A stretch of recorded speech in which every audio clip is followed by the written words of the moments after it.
기분대로 행동한다? 어린아이들도 기분대로 행동하면 안 된다고 배웁니다. 하물며 어른인 우리들은 기분대로 행동하면 안 된다는 걸 너무나 더 잘 알고 있죠.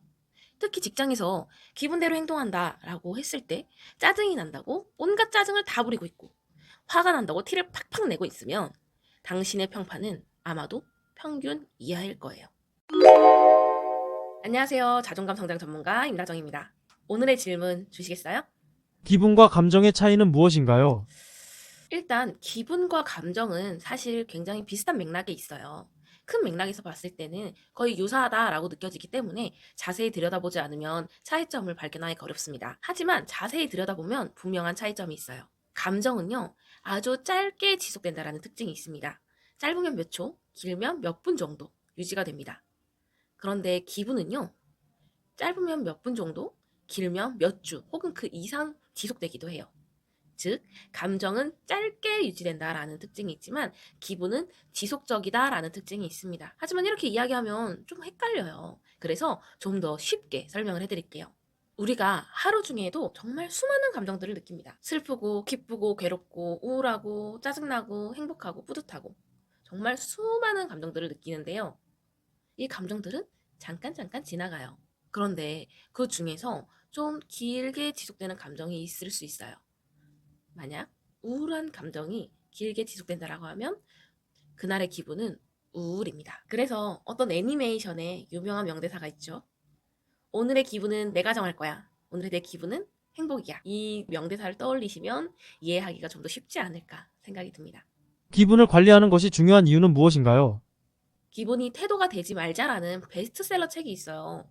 혹시 읽어보셨는지 모르겠는데 그 책의 가장 중요한 핵심 메시지는요. 기분을 조절해야 한다라는 거예요. 그만큼 기분은 우리 일상에 혹은 태도에 많은 영향을 미칠 수 있습니다. 우리가 사실 그날 좀 기분이 안 좋다. 짜증이 난다. 하루 종일 좀 짜증이 나 있는 상태다. 그러면 똑같은 말도 곱게 들리지 않아요. 뭐가 하나 자꾸 거슬립니다. 그런데 기분 좋은 날은요. 어떤 말을 해도 괜찮아요. 그런 경험 아마 한 번씩 있으실 거라고 생각이 드는데 회사에 한번 적용을 해볼게요.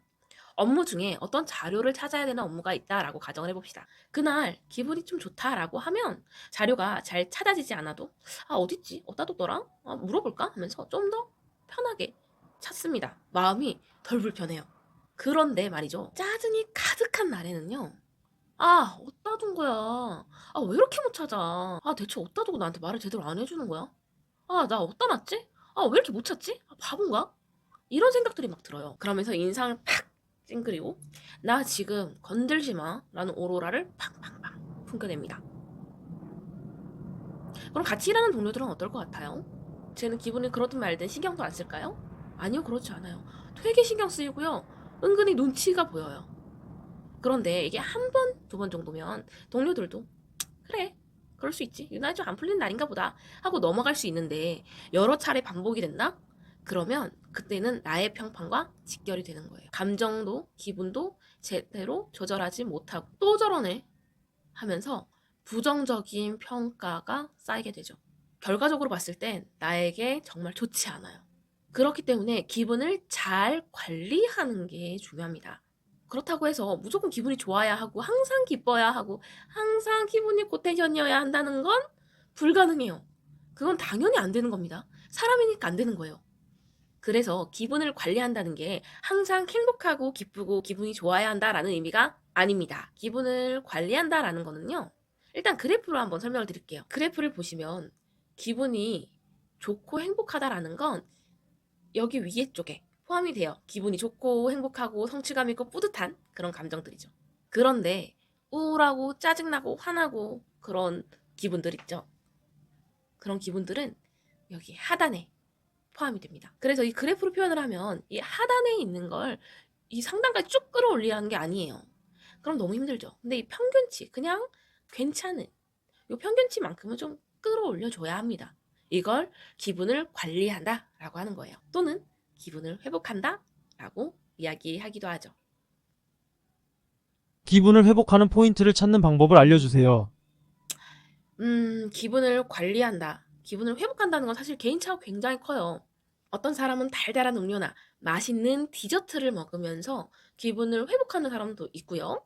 내가 좋아하는 노래를 듣거나 부르면서 기분을 관리하는 사람도 있어요. 혹은 바람을 쐬거나 산책을 하면서 리플레시 하시는 분들도 있죠. 저는 어떻게 하냐면 저는 괜찮다고 혼자 얘기해요. 예를 들어서 저는 제2 성향이 강하진 않은데 좀 제2 성향이 있어요. 그래서 계획이 틀어졌을 때 되게 힘들거든요. 너무 스트레스 받고 내가 해내지 못한 것에 대해서 너무 화가 나요. 그럴 때 이 기분이 좀 오래 지속되는 것 같다. 계속 떠오르는 것 같다라고 할 때는 괜찮아, 괜찮아. 그럴 수 있어, 그럴 수 있어. 하면서 스스로를 좀 다독입니다. 그리고 내가 보고 있는 면은 사실 부정적인 면인데 그것 이면에 있는 긍정적인 면을 보려고 해요. 어떤 일이든 동전의 양면처럼 양면성을 가지고 있기 때문에 전화위복처럼 좋은 점도 있기 마련입니다. 내가 이번에 이 계획을 못했기 때문에 내가 다음 계획은 어떻게 세워야 하겠다라는 기준점이 생겼잖아? 그걸로 충분해. 괜찮아. 그럴 수 있어. 이런 식으로 하는 거죠. 그런데 저는 제가 어떻게 해야지 기분이 나아지는지 전혀 모르겠어요. 라고 한다면 사실 방법은 딱 하나예요. 이것저것 시도해보는 겁니다.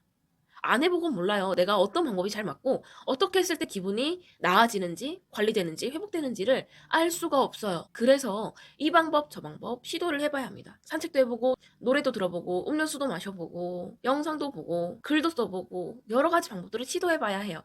그래야 나에게 맞는 방법을 찾을 수 있거든요. 가장 포인트는요. 내가 뭔가 잘못했다는 생각 그리고 계속 떠오르는 그 스트레스 상황에 파묻히지 않는 게 중요합니다. 거기에 부수적으로 따라오는 자책감을 털어내야 해요. 거기에 붙잡히면요. 정말 답 없이 계속 끌려다닙니다. 이걸 끊어내는 거예요. 오늘부터 아무거나 좋으니까 뭐든 시작해보세요. 커피 마시는 거, 음료수 마시는 거, 노래 듣는 거 어떤 거든 좋습니다. 한번 시도해보세요. 내가 내 기분을 관리하고 조절할 수 있을 때 비로소 나도 한 걸음 더 성장할 수 있고요. 업무를 할 때도 회사 내 대인관계에서도 굉장히 긍정적인 영향을 미칠 수 있을 거예요. 그럼 오늘 영상은 여기서 마무리하도록 하겠습니다.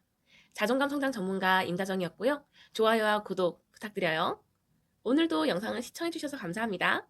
그럼 안녕.